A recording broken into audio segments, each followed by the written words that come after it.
Janki Garu. That was such a wonderful start of the program. We are so lucky to have you on the stage today. And we would like to invite our President of TAAI, Kalyani Garu, to please come on to the stage and share a few lines about today's event. Thank you.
So they used to talk to me hours together. They don't know where to go, where to seek help. So sometimes I used to direct to Vijay Garu, but there are so many women who need help and don't know where to seek help actually. So then me and my team decided to do one workshop, something which can be educate women where to find help when they need. So I hope this session will help those women to help out where to reach their help. And this session will be the start of a big change, I believe. And thank you for all the speakers who have voluntarily accepted to come here today and educating women. Thank you so much. And I hope this session will be very helpful to everyone. Thank you so much.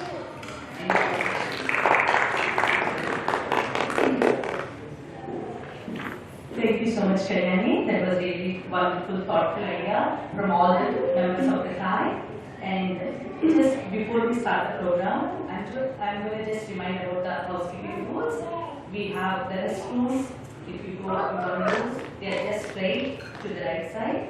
And we also do offer some of the children activities. If any children would like to join for those activities, they are most welcome to go and choose them. And we do have some picker food which is available just next door. If you are, just feel free to pick some food and sit at the table. As this is an informative session, we would like you people to please put your mobiles on the silent mode, and we request all the children to be just be a little bit more silent. Thank you very much. So I'm going to just give briefly the summary about today's session. Today the first program is going to be the parental guidance session, and followed up with the family guidance. And then we have another session, mental health workshop, and then followed by wonderful dance workshop. So this is such a lovely event. Hope you all enjoy and learn some wonderful things. And so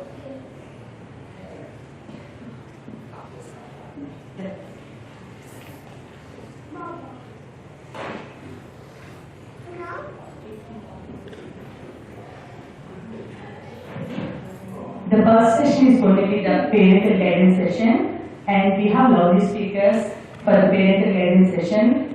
We have Archana Bhatt and Pawan Matampalli, Samantha Machin. These are the wonderful guest speakers we have today for the parental guidance session. I'm going to briefly give the introduction about each individual speaker. And we have the moderator today is Chandana, Associate Secretary of TAAI, which will arrange between the audience and the speakers. So I'm going to briefly introduce about Pawan Matampalli, one of our guest speakers today. Unfortunately, he is not feeling well. He was unable to attend live to this session, but he's joining online and he's going to share his wonderful journey. So, Pawan is a strong community member and former president of TAAI. He strongly believes in integrating multiculturalism into Australian society, which keeping up the traditions and appreciation to the root of existence through Akshajyoti Telugu School, and he is a father of two beautiful, lovely girls. And we welcome Pawan Garu to this wonderful session. Thank you, Pawan Garu.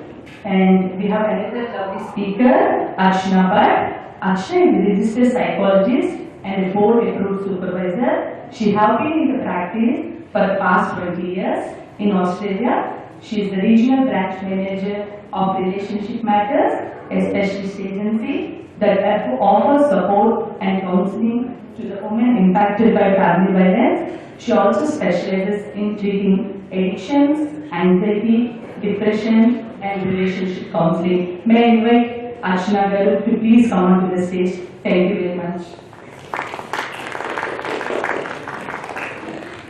And we have another guest speaker, Samantha Merchant. Samantha is a former executive committee member of TAAI, and she is a lawyer, and she is born and brought up in Australia. She is also a new mom of a lovely, beautiful boy. May I invite Samantha Merchant to please come onto the stage. Thank you.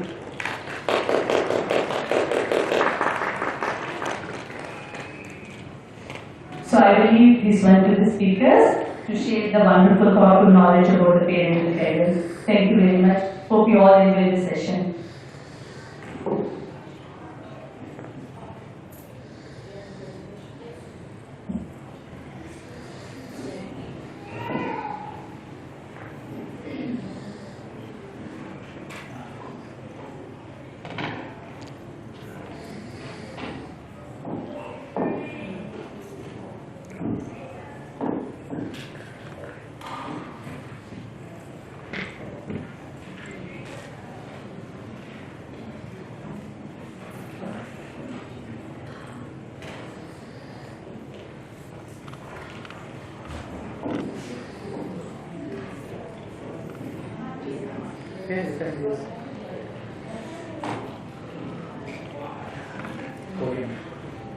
Hello. So I'm Rajiv Namaskaram. Although I can understand Telugu and put a few sentences together, I think it's best if I speak in English for you all today. So with your permission, I will do that.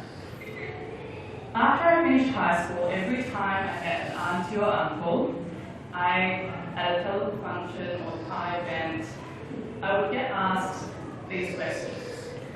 What were you doing before? What are you doing now? And what are you doing? What are your plans in the future? So in that spirit, I would like to give you a little bit of a snippet of my before, my now, and after. And also to give you a bit of context around my topic of conversation today, which is the best of both cultures.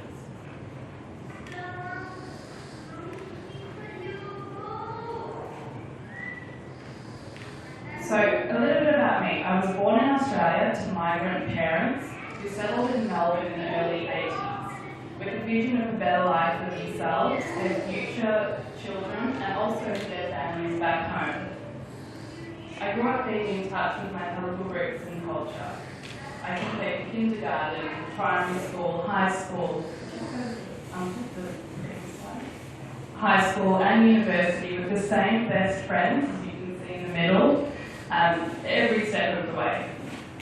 I graduated with a Bachelor of Laws in Commerce and was a practicing lawyer before moving into dispute resolution at the Department of Justice.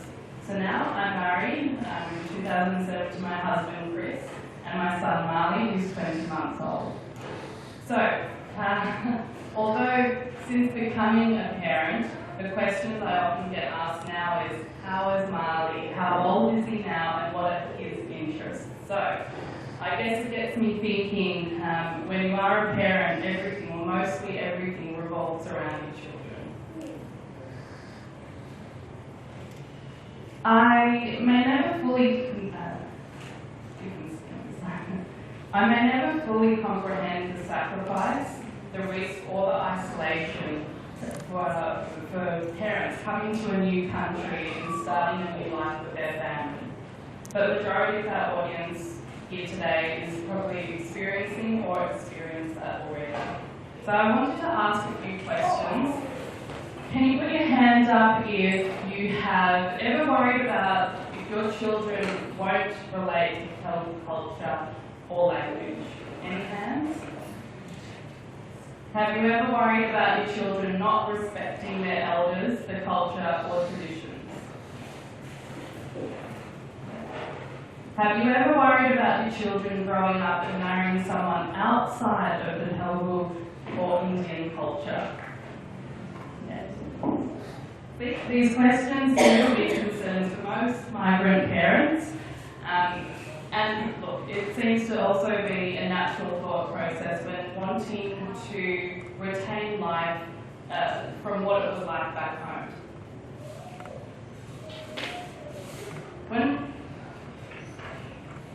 So being born and brought up here and knowing my future is in Australia, I hold slightly different worries for my children's futures.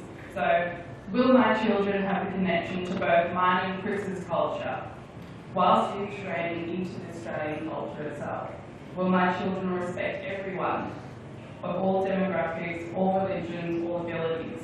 Will my children settle down with people who share similar values and morals to them? So, when reflecting upon my upbringing, I see the following to be simple but effective acts of parenting that allowed me to experience the best of both cultures. So, firstly, again, these are just my thoughts. Nurturing the connection to Telugu roots and culture, followed by supporting the integration of the child into the Australian culture, and finding a balance or striking a balance between the two.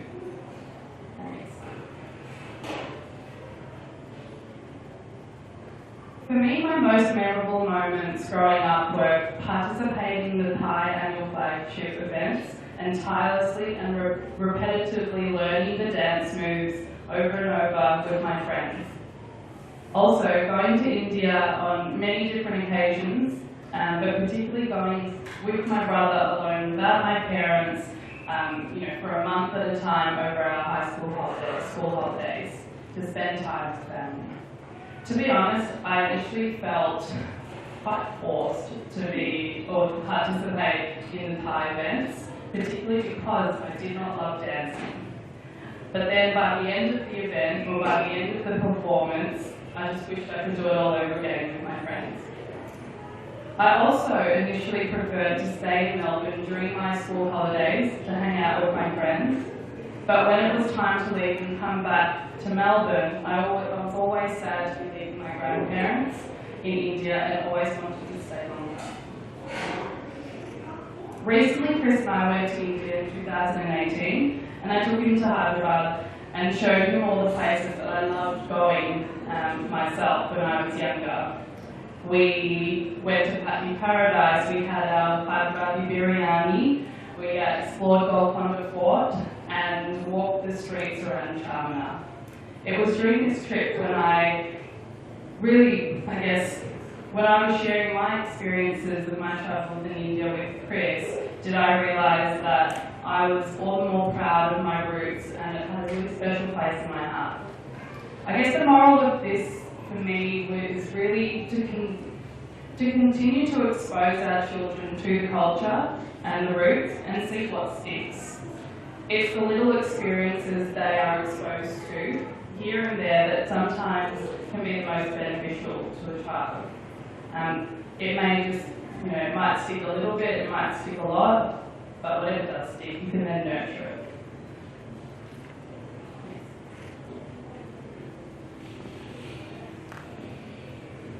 So, the support I got from my parents to encourage me fully to integrate into the Australian way of life and culture during my childhood and now into adulthood is something I'm very grateful for, and I can see the benefits of it every day. From kindergarten onwards, my parents became close friends with my local school friends' parents. And as a result, they were in touch with what the children or what other children were doing after school, before school, extracurricular activities and so on. So this is how I started my involvement in a few different activities such as jazz, dance, gymnastics and netball, amongst others. Of all the extracurricular activities, netball was the one activity that stuck or had the most impact on me. It began as a casual sport I played with school friends on Saturday morning for an hour or so, to playing competitively 3 times a week and then travelling interstate to play in state netball competitions, and then eventually trialling for a Victorian state team. Wasn't successful, but it's the journey that counts. But nonetheless, I guess my experience playing netball played a really big role in who I am today, and had a lot to do with the sense of belonging during my childhood.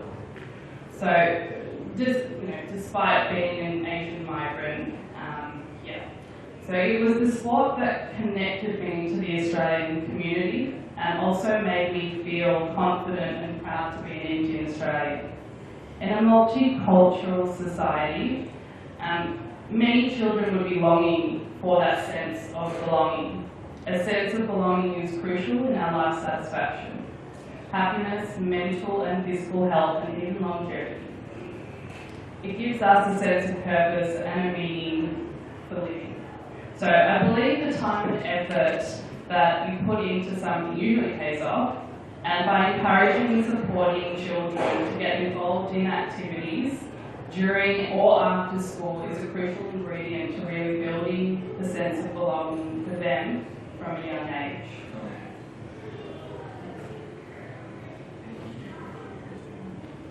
So this picture pretty much says it all. It's really about the balance. I found that by getting exposure to the Indian roots and Telugu culture, balanced with me, being supported to integrate into the Australian community, and was always supportive for having local friends and really immersing myself into it. I guess that's what I've found has been most beneficial to me. So moving forward, I guess what I take from my own experience and what I'd like to plan for our future in our family is maybe something along the lines of ensuring well-rounded exposure to both Indian and Australian culture, in finding a balance in achieving the best of both worlds. That is appreciating and respecting our roots whilst integrating in the Australian way of life. So thanks everyone for, I guess, giving me an opportunity to share my thoughts and personal experience with you. And even if it was like a very small snippet that you could take away, I'm very grateful to have shared my thoughts with you. Thanks.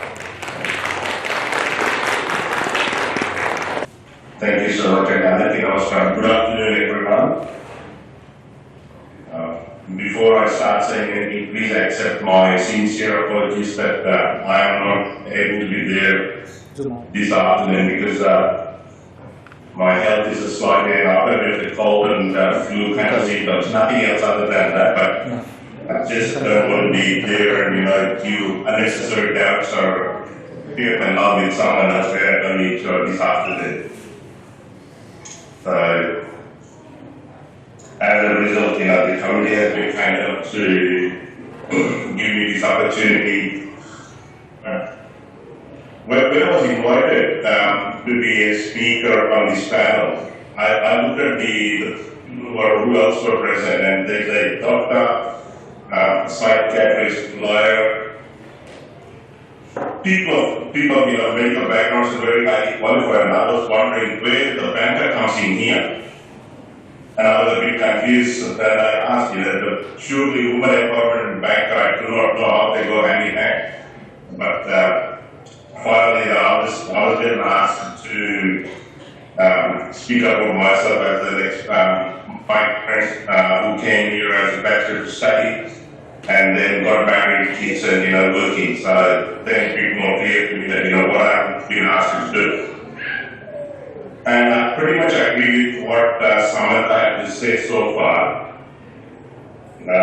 because yeah, that's absolutely perfect perspective as on the side of what she said, being born here and being brought up friendly. So that was an excellent presentation, Sam. So if I can share my experiences, I'll share a funny story because on the very first time when I landed in Melbourne, the person who was supposed to come and receive me at the airport was missing. So he was not there, and I was all of a sudden thinking that, oh my God, if I go to a different city and I go out myself, in India myself, I would not know. And all of a sudden, the person who is to receive me is not here. And having done my education and everything is in Telugu language, like most of us are at that time. And then my English language was very limited when I landed in. And at the same time, I had no idea of Australian accent whatsoever. And those days we used to carry American dollars very common. We used to go to any country, American dollars was the way to go.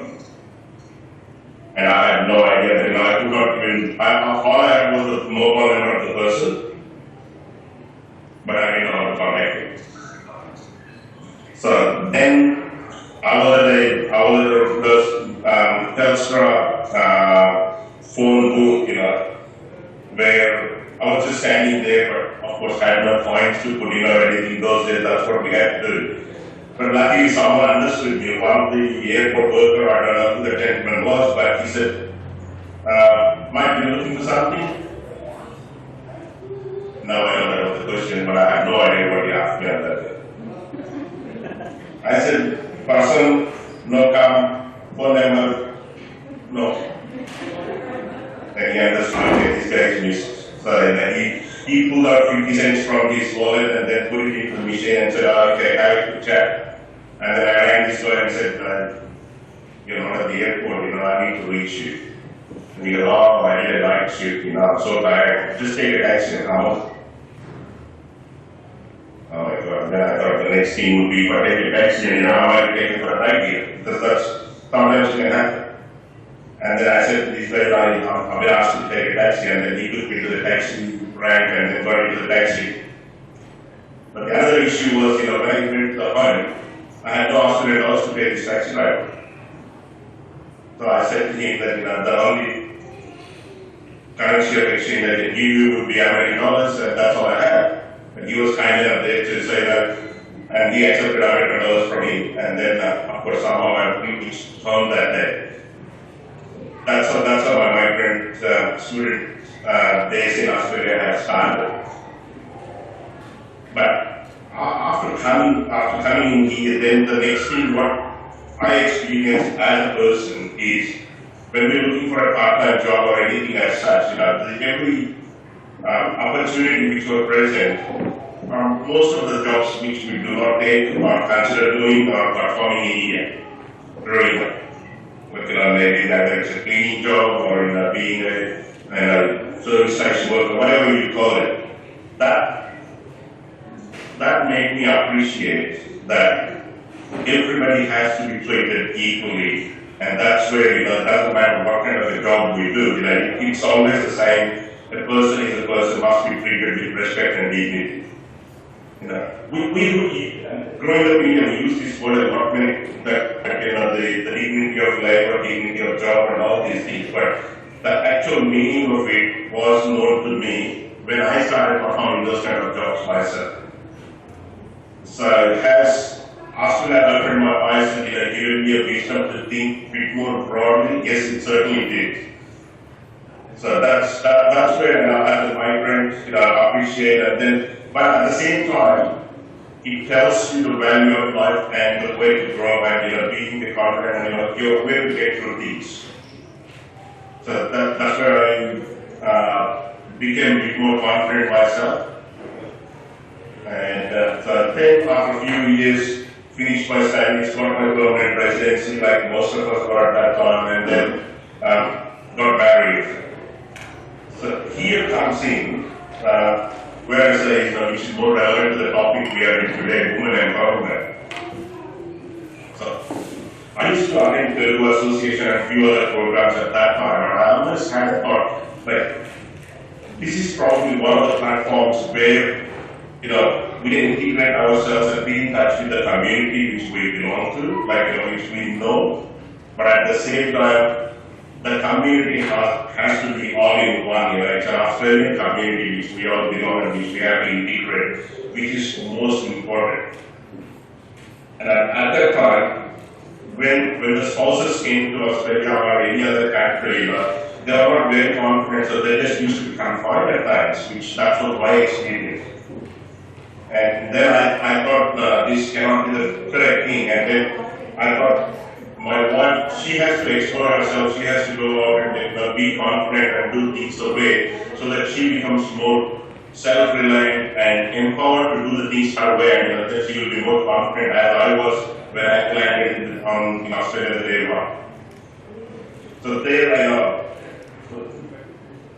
so with the experts on the panel, what I'm just trying to say here is that I'm just sharing my experiences which I think work for me in making ladies in my beautiful girls as the introduction was said. So making these guys more confident and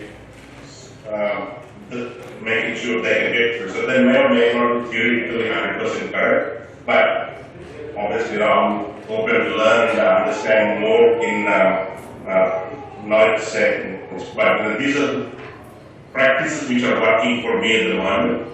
So when my wife came in, I used to tell her, just take a train ticket and just travel between the end destinations from one to the other, and then just explore the areas, come home. So that's how she used to go around, and then if let's say if she's looking for a job interview or anything, I used to take her one way, and then say find your way back home, exactly the way we came from. So that's how she used to explore, and then she became more confident that yes, she can live in Melbourne and get through her way and to do the things, so that she's a bit more confident. And slowly when I started involving myself with Telugu Association and Telugu community before, then I said to her, then it's time we have to take the next step. Now the next step would be public speaking. That's where your fear of talking in people would be gone away. So I threw her into the deep end one day at a program called Paramount Sankhya, which we used to perform as an MC. And she gave me an earful at home that day because I chose her to be the MC and she didn't want to do it. But I said, yes, you have to do it, you can do it. And now I'm finding it difficult to get her off the stage. That's another thing. So that's how I'm absolutely proud of the fact that when we really give them the confidence, especially into the women empowerment and then into the ladies' life, when we give them the confidence that yes, you can do it, you are capable of doing it. There are so many hidden talents and there's so many things which we can identify, bring them up to the board, and then they can be confident. That's not only I believe is only for women. It's the talent identification and the way of identifying talent is in everywhere. So that's where I'm really happy that she's now. I'm quite happy to say. I'm really proud to say that she's equally a busy community member like myself, and she's got her part to play in the Australian community, integrating Telugu and with the Australian culture. And then we're lucky to have blessed with two beautiful girls. And at that time, then with the girls, they during their school days, in my opinion, they were okay. But when they got to the the prep days, and when they go to the schools, as much as we do not like to hear this word, there is an element of bullying that exists in school. And most of us, some of us, have definitely gone through this kind of aspect with our kids at some stage or the other. Is it at a higher level or at a lower level? Bullying has got no place, but unfortunately it does go on. So there, because we cannot apply the same rules as our parents brought us up to what the way we can bring up our girls and boys in our life. And in my view, what I think is that they do go through a cultural difference at the same time. We're asking them to do one thing and they're being done different things at school. So there is a very high need of matching both of them and making sure that they understand that house or school, it's all one community that which they can get through the day by. And when this kind of bullying things happen, which it did happen in my case as well with my elder daughter a little bit, but then I found the things that you got right from the young age, you've got to be open to them and say, anything you do not like in wherever, or is there anything you need to discuss, please let us know.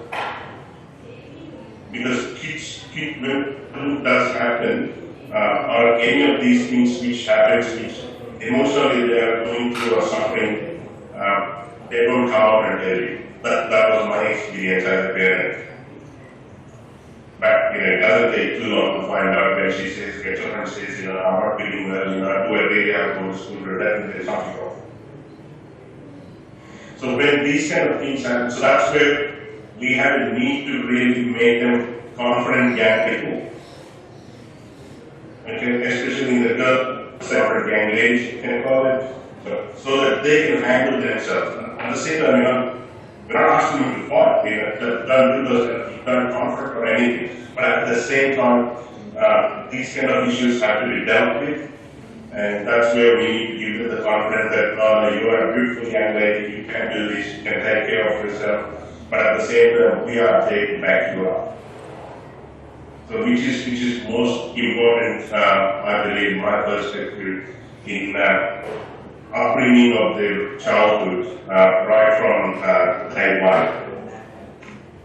And I would conclude by saying, that basically when identifying who you are in Australian culture, it's not particularly to the Indian culture or anyone. Everyone is identified by their roots and the backgrounds where their parents or ancestors or however many generations they've been here, like Italians, Greeks, English, Indians, everyone, Fijians, all those people. So what we need to understand, I believe, in my personal experience, even if it is fourth, fifth generation of Indians, we are always Indian Australians, which we've got to be absolutely proud of, and which we are. But how will the kids get a more understanding and appreciation of what their identity here is, in my view, because we can teach as much as we think and we can empower them as much as we want at home. But one way of doing it, exactly giving them more equipment and more knowledge to know exactly where their parents came from and where their ancestors came from, what is their culture, how can they get proud of their culture, where they're coming from, the background, is at a very young age. Language school is definitely one of those options in my belief. It's not that because any language school of every nature, any background, teach them what you like, because when you go to the language school does teach your background, your culture, and what you are missing out, and what you can do, what you can be proud of, and introducing your culture into Australian community always appreciates that. And this is one of the biggest multicultural communities we have, which we have to be proud of and celebrate. And Australians do love our culture, and they love every culture. So at the same time, so knowing when the kids get to know that a bit more of exact in a proper structured manner, they will appreciate it much more. And in my view, that the language schools will have a structured understanding or develop them into the young people they are, and they can be a lot more confident in their personal lives. That's probably in my view that would help young girls to be empowered and be confident, and we may see a prime minister one day, hopefully. So, with that, thank you so much for the opportunity given to the community and understanding my inability to be there today. But it's a great session. Love to be part of it. Thank you so much.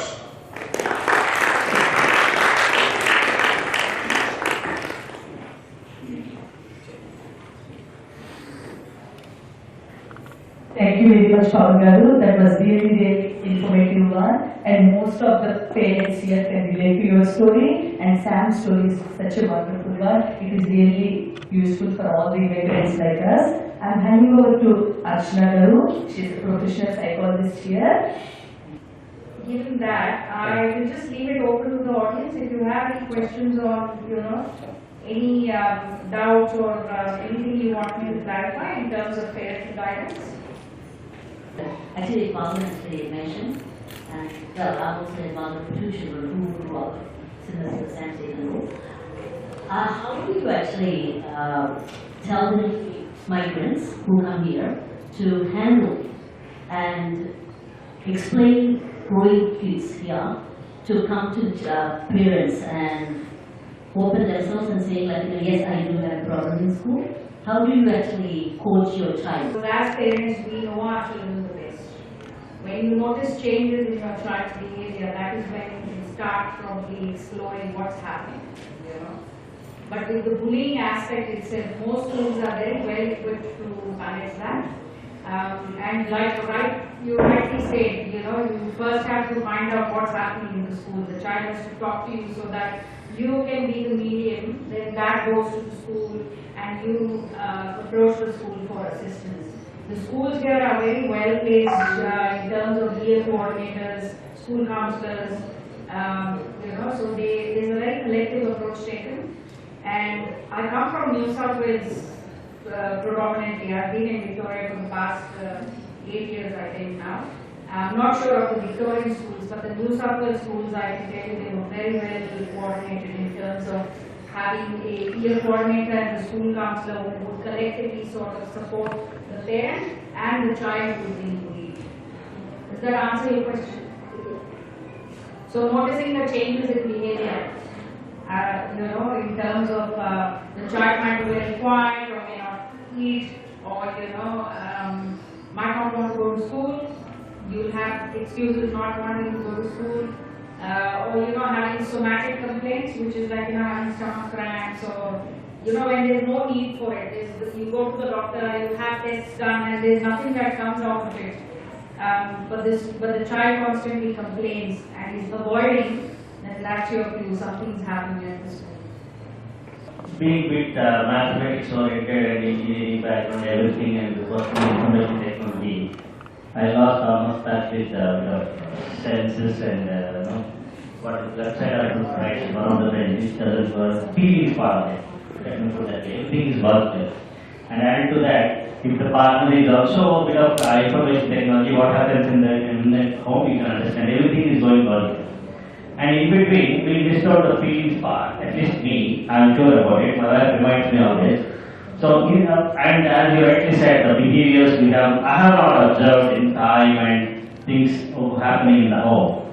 So, what is that you can tell? Because the majority of the Indian workforce have been information technology and related fields or logical fields. So, what is the best way we can identify that first? And how do we have to take care of others before identifying and finding out that? I think as parents who are living in an alien country, the thing to know is get to know the school better. Get to know the year coordinator better. And that will give you the confidence to assist your child, first and foremost, as a parent. The second issue is, again, I would say, to get in touch with feelings, you have to notice the behaviors. because the behavior will be a mirror of what they are feeling. Always, you don't have to be a doctor, you don't have to be a psychologist to start diagnosing what might be happening. But it's just even looking at the slightest changes, and probably I can relate this to my experience because my son was bullied at school in New South Wales. And we did notice him sort of, not wanting to sort of board the bus or, avoiding to talk to us.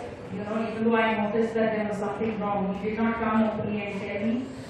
And it took me a lot of doing a bit of detective work, of having to actually park the car right next to his school and observe what's happening, the interaction out there before I went and spoke to the principal. So it is that kind of thing. You have to do a bit of detective work.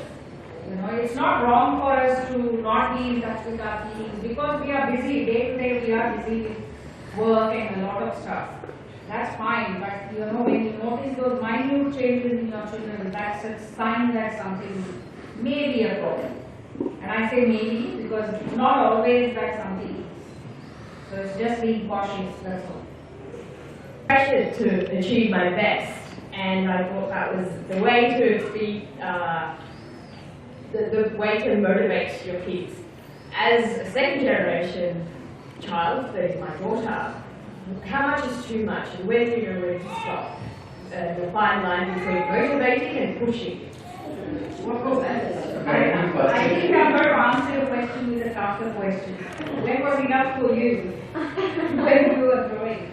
To be honest, my parents were very hands-off compared to what I am now. I try to be hands-off and give us space to learn and try to achieve things on our own terms, but small things that I used to take for granted, such as making sure my room was clean and making sure I had my assignments on time and things like that, I think that they need more support now than we did growing up. Because you can see your parents struggling to make it in a different country and settle down and things like that. So you have a lot of expectations to meet up to the challenge, whereas I don't feel like that drive is there as much, and if you push too hard, you have different problems. It's all about degrees and stuff for all of us, not just because this is a Telugu organization, but as an Indian, I think we are all about achievement.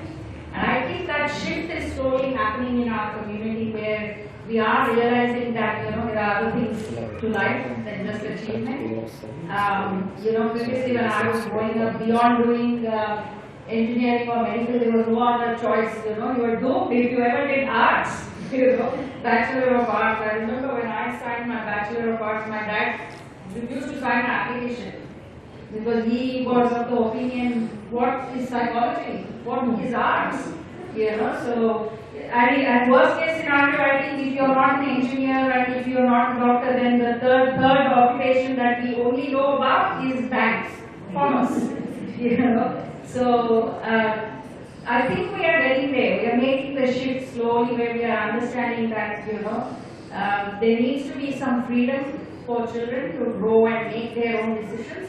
And this is perhaps a personal struggle for me as a parent as well, where I have to switch my hats between being a mother and a psychologist. How much is enough? Should I push in or should I just hold back? There's no black and white answer to that question, unfortunately. You've got to probably gauge what's working with your child and go with the flow, and encourage them as best as you can. If I answered your question. We're trying our best. Try your best, yeah. I think what happens with every generation, we try to better ourselves as parents. So I'm sure the experiences I had as a child, I have tried to see that my son doesn't sort of experience it, but I have made mistakes along the way. So I'm sure as he becomes a parent, he'll try and avoid that. And in the process, we'll make some more perhaps. It is? Okay, wonderful. Yes. Well, thank you very much for having me here today. And it's fascinating to hear the discussion and the expert advice to all the fantastic questions. My name is Gladys Liu. I'm the federal member for CHIDOM, which covers this area here. And it's my privilege to be here to talk about women empowerment, parenting and how to stop domestic violence and all that. So I just share with you a little bit about myself. Like many of you, I'm a migrant. I came to this country 36 years ago as an international student. When I first came, I knew nobody and nobody knew me. I had no family, no friends, no money, and I spoke very little English. So whatever you are experiencing now, I probably have gone through that too. It's not only to know this country, the culture, for me to learn the language, but also you still have the things that you have learned, the culture that you're so used to from the place you're coming from. And I was really amazed by the conversation that we just had about parenting. I'm also a parent. I have 2 children. Both of them are grown up. My daughter, luckily, she was educated here, and then she got herself into Princeton. And my son, again, was educated here, and he got himself into Harvard. Now, was there either title mom? No. No. So I wanted to follow up the question that you have there. It is not easy. It is not easy to balance the culture. I grew up in Hong Kong. As we know, just like India and many other Asian countries, parents will always ask you to study and study and study and study hard, study well. Right, okay. Now, my parents, they always said that. They didn't really push me. Because they were too busy to do business and to raise 6 children. I know 6 children probably is not a big number. 6 is not a big number, right? In the Indian family. In Hong Kong, it was pretty big at the time. And of course, compared to nowadays, families maybe 1, 2, we stop at 3 mostly. Anyway, so I was number 4. And nobody cared about the little children. So I grew up quite freely, and I came here to study by myself. And when I have my children little, I just let them do what they wanted to do. And of course I supported them. And of course I had high expectations. However, I never really wanted them to be the number 1 top. I never push them to go to weekend coaching to learn maths 2 years in advance to their current level. I didn't do that. Instead, I took them to play the local sports. I gave them all the opportunities to do other extracurricular activities. So they grew up okay, and they really wanted to achieve. And when I asked them why they did, I think they did pretty well. And I said, why did you want to do well? And they said, they look at me. So as parents, especially mother, what you do actually has a big impact on your children. So that comes back to the topic that I was invited to come to talk about, empowering women. Most of us here are women, and I do apologize to a few gentlemen here, but maybe you also can listen to this. I think it is very important that we women have to do very well so that we can set a very good example to our children. And coming from another culture, and most of the time is a submissive part compared to the other gender, it's not easy. But I can tell you, if we believe in ourselves, if we educate ourselves, if we do our best, that is the best gift that we can give to our children, because they do look up to the mothers. And for myself, as I explained, I came here on my own. It has been very difficult and challenging, but, and I can also share with you, I'm a single mother too. Unfortunately, the marriage didn't work out, so I have had my children for the last 21 years on my own. So you can do it. As long as you believe in yourself, as long as you do your best to provide to your children. And of course, I don't mean to spoil your children. I mean you set up a good example, and also you empower them. You empower your son, you empower your daughter, because believing in them is the best thing you can do. I praise them for what they can achieve, what they can do, and guide them, but I never push them. Because if you push them to do something that they don't like, you won't get what you want, and they won't be happy. I remember I wanted my children to be doctor, lawyer, you know, those professions that other parents also want their children to be. But I remember when my son, during year 12, and came to me and said, I want to be an accountant.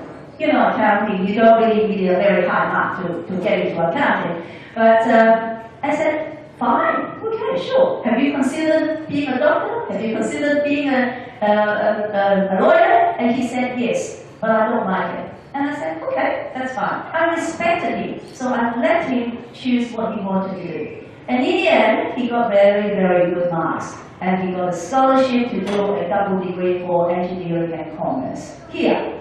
And then after he graduated, then he went to Harvard to do an MBA. So he knows what he wants to do. As a mother, I felt that to provide a safe childhood for him to grow up, and then he can make his own decisions.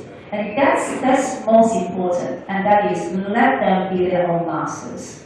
Because from our culture, I'm sure also from your culture, we try to do our best for our children, and we believed that we knew the best and we could decide their path.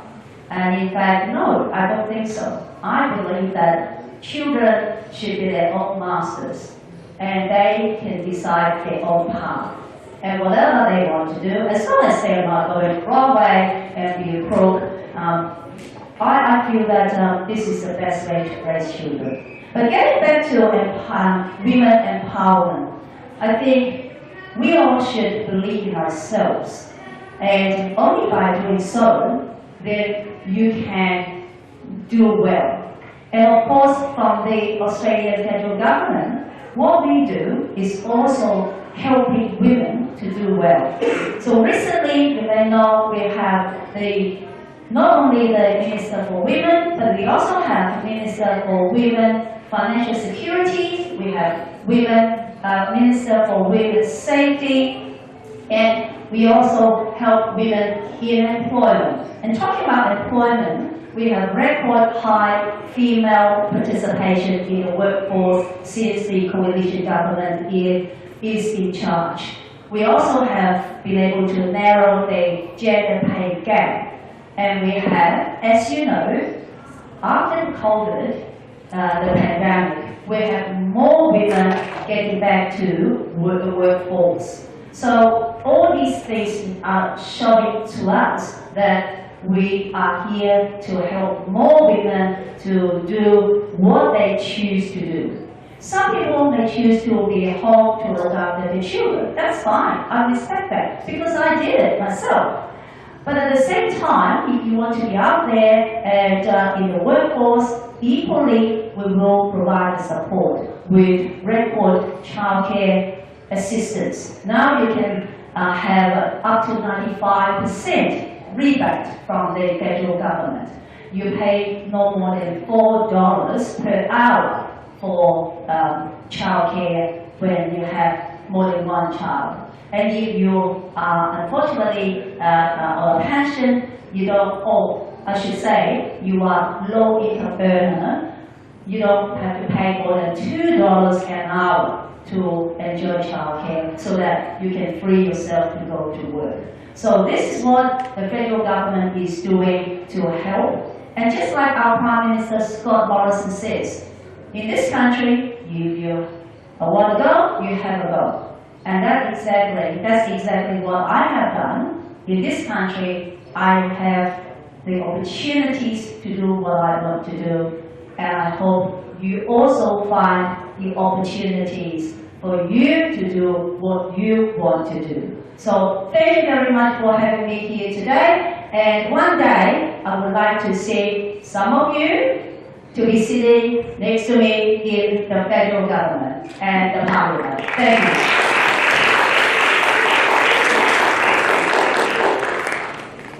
Thank you very much, Gladys. May I ask Helen to please hand over the baton to Gladys? Thank you.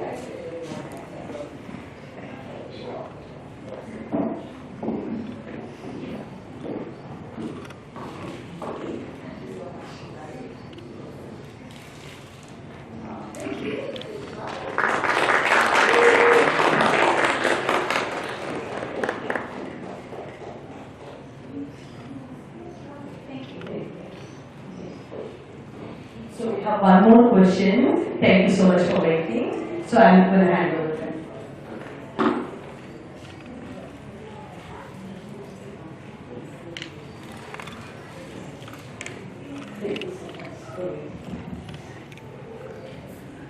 My question is for Sam, and this is a question which I've actually wondered myself also, is when you grew up here, do you think yourself as not an Australian? And when you go to India, do you think yourself as not an Indian? Because it's a question is, do you feel a sense of identity crisis? Or perhaps you might not have, but do you find any other people of your who felt that, and how you deal with it, if you did? Can you hear me okay? That's on? Yes. That's a really good question, and when I had time to reflect on this topic, that was one of the main things that came to me. During my childhood, I had many moments of an identity crisis. When like I mentioned, when I used to go to India, I've been 12 times, and even to this day, I still feel a little bit uncomfortable when I go. It takes me time to warm up. I might look I look very similar to every other Indian, but internally, I just felt like there was something missing. Over time, that connection has become stronger, but there were definitely times, situations where I was involved in, I guess being in touch with my Indian culture and roots, where I definitely felt an identity crisis. Flip side, same thing in the Australian community as well.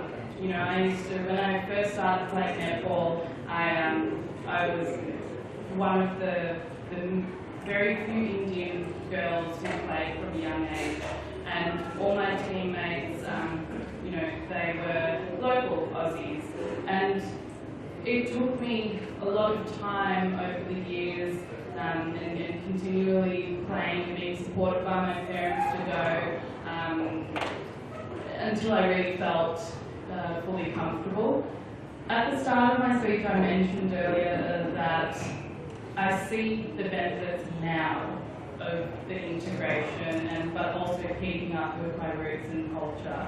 So it's been a journey, and I've definitely had moments of the identity crisis and whatnot. But I think children need to almost go through that to come out the other end, to feel like they truly do belong. So that's just my thoughts.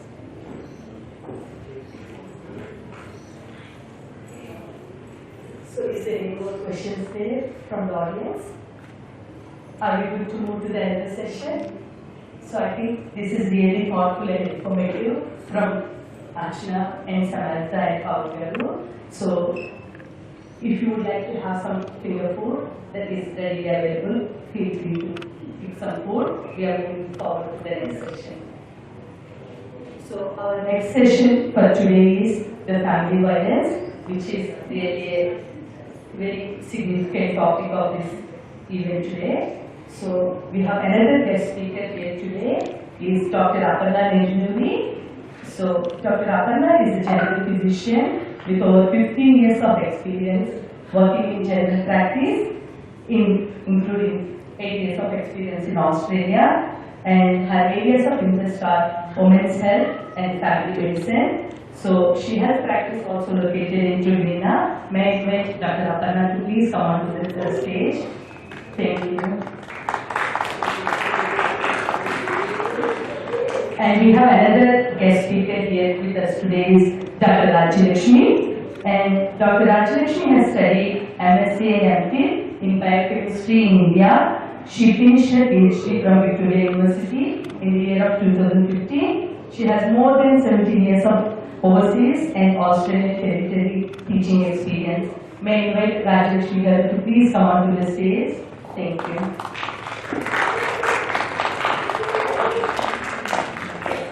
We would request Aparna Garu to continue to be in this session also, as she is the professional psychologist, because the audience has so many questions there, so we would like to have her on the stage too. Thank you. And we have another lovely person joining on the online, Vijaya Tangala Garu, our president of Telugu Ladies Club. She might be joined very soon too on this topic. Thank you.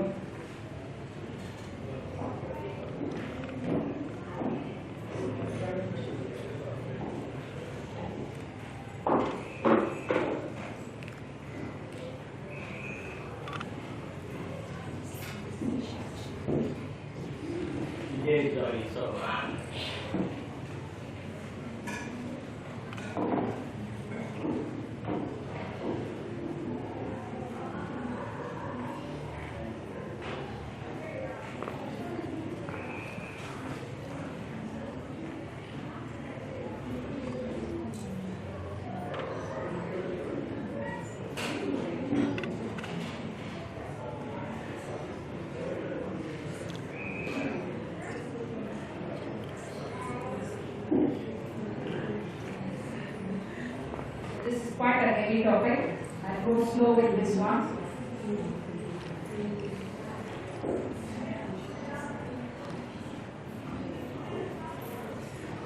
I think it's apt to start with trying and understanding what family violence means. Next slide. Do you have a marker? Please. So family violence is, like the slide says, it's a pattern of abusive behavior in an intimate or family relationship where one person is extremely dominating in the relationship. So I would say extremely, it is beyond what is normal. That is family violence. In New South Wales, I think the terminology is still domestic violence. In Victoria, there has been a lot of legal, advancement, and they have recognized that this is not just domestic, this is family violence. It involves a lot of other people. Now, there are many forms of family violence, especially with our Indian culture. I think we mistake, when we talk of family violence, we only think it is physical. So if there are no physical marks on the body, then it is not violence. So it's very important for us to understand what are the different forms of violence. So some of them I have noted there. They are physical, verbal, psychological, emotional, economic, and sexual abuse.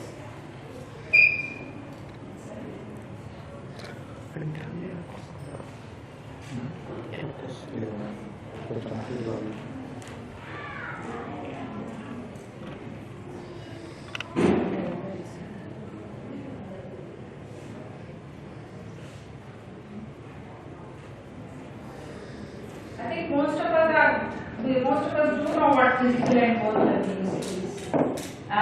So this slide is about recognizing what does it look like, what does physical abuse look like. So I think physical abuse is one of the most common ones that all of us are aware of, because you do have physical marks on the body to show that there has been some violence. That includes assaults on the body, use of weapons, driving dangerously, destruction of property, abuse of pets in front of family members, that is classified as physical abuse. Emotional abuse is one of the most difficult ones for us to diagnose or even pinpoint when we see clients in our practice, and I think of our share her view with that.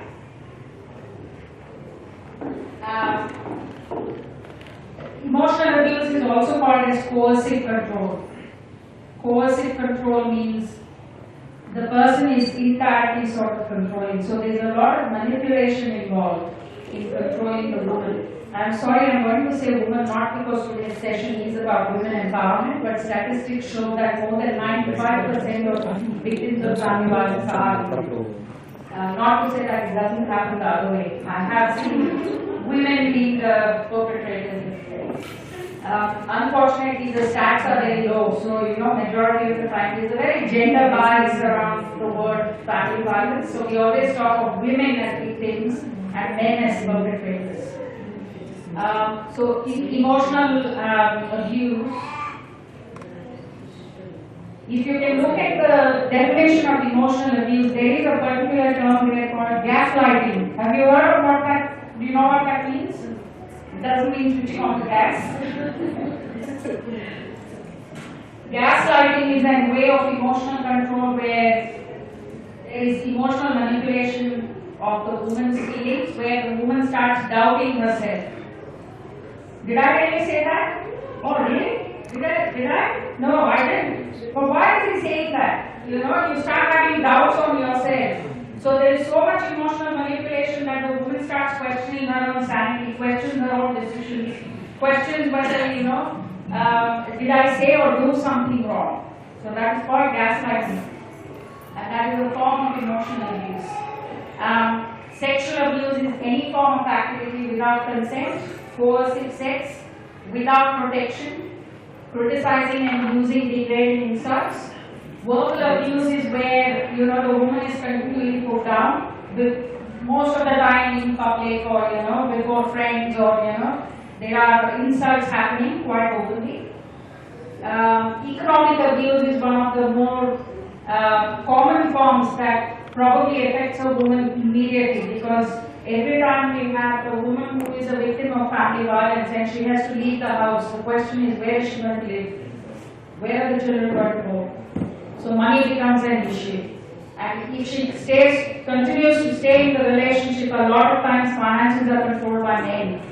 And so she has to depend on the man to give her an allowance, and she has to manage with that allowance. And if she can't manage with that allowance, then he's going to put down that you can't even do that, you're absolutely useless. So it is that form of vicious cycle of abuse that continues in family violence. So economic abuse is also called financial abuse.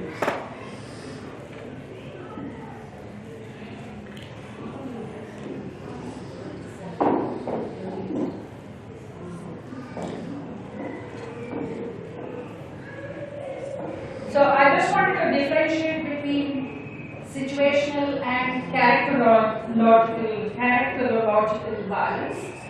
Situational violence is normally what happens with I'm sure it happens with most of us. I have not come across any relationship which is absolutely, like every relationship has its ups and downs. So situational is, basically couples lacking conflict resolution skills, having arguments, then having cold wars for 2 or 3 days, then you're back again to normal. That is situational. And for that you can come for couples counseling, to improve the way you address conflict or you address communication. But the first one, the first dot point is characterological violence, which is where one partner clearly demonstrates controlling and dominating behavior. So a classic example to give you, I can think of one English movie which all of you would have watched, Julia Roberts, Sleeping with the Enemy. That is family violence. Can you see how scared she is? That is double. Physical violence, that is sexual violence, that is emotional abuse, that the whole movie is on that. And the word gaslighting that we saw in the previous slide is there was a 1944 movie called Gaslight. And you will see the same behaviors in that movie as well. I have not watched it, but that's where the term originates from. Some statistics for you to think about. I have sort of taken these slides particularly with a cultural lens because a lot of behaviors for us I think, come through our culture because we have grown up with quite dominant fathers. So we take it for granted when we come into marriage and relationships. A lot of behaviors we tend to sort of leave it and we think it's okay because it is normal. We have grown up with it. So on an average, one woman a week in Australia is killed by her intimate partner.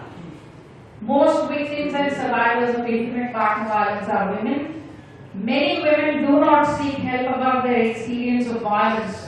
Of the women who have experienced violence by current partner, just over half have sought advice or support about the violence they experienced. And this last bullet is what I want you to pay attention to. 82% have never contacted the police. That's a massive number, I think. And it makes you think, why don't we approach the police? Why don't we talk about it? Isn't it? It's a massive statistic. 82% is a large number. So this is just to sort of put things in perspective for you culturally. I must say, managing a family violence service. Recently one of my bosses attended the Murabit Magistrates Court. Can you guess what is the second largest last name in the family violence in the family law court? What's the last name? Singh. Singh is the largest last name getting into the family law court. So you can imagine it is quite a rampant problem, not just in one particular community of India, but it is occurring a lot in Indian communities.